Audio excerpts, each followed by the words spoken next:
Les hommes et femmes politiques sont venus en grand nombre pour assister au match du 15 de France dimanche 15 octobre. Malgré l'actualité très sombre en ce moment en France et son emploi du temps plus que chargé, Gérald Darmanin s'est accordé une brève pause hier soir, accompagné de son épouse Rose Marie. La France entière avait les yeux rivés sur le Stade de France dimanche soir et malheureusement, les choses ne se sont pas vraiment passées comme prévu. Face à une équipe d'Afrique du Sud remontée à bloc, les joueurs de Fabien Galtier ont échoué dans leur quête du Graal suprême. Malgré une superbe prestation de leur capitaine, Antoine Dupont, les tricolores sont éliminés de leur Coupe du Monde et voient une nouvelle fois le trophée se refuser à eux. Pourtant, les stars étaient présentes dans les tribunes pour les encourager. Si les artistes étaient nombreux, d'Elena Nogueira à Laure Boulot, les hommes et femmes politiques ont également fait le déplacement pour cette rencontre de gala. Ne se montrant que très rarement avec sa femme Rose Marie, qu'il a épousée en août 2020 à Tourcoing, Gérald Darmanin était présent avec sa moitié dans les tribunes du Stade de France. Le papa de 2 enfants, Alec et Maximilien, s'est accordé une brève pause dans l'actualité sombre qui règne en ce moment en France.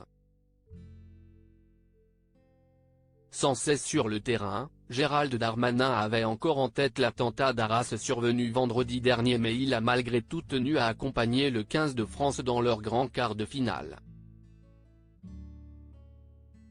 Emmanuel Macron était bien évidemment présent pour ce rendez-vous d'importance.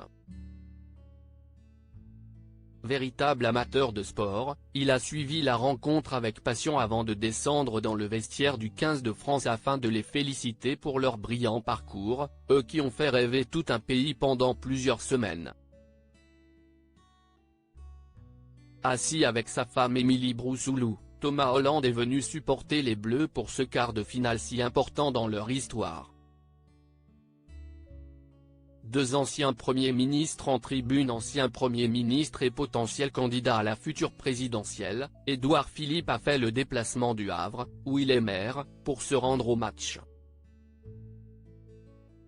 Un autre Premier ministre était également de la partie puisque Jean Castex a été aperçu aux côtés de Richard Ferrand.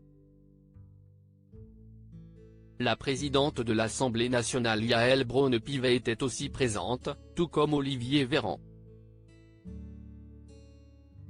Michel Alliot-Marie et son compagnon Patrick Ollier, ainsi que Jean-François Copé et Éric Dupond-Moretti complètent le cortège de politiciens venus assister à ce match entre la France et l'Afrique du Sud.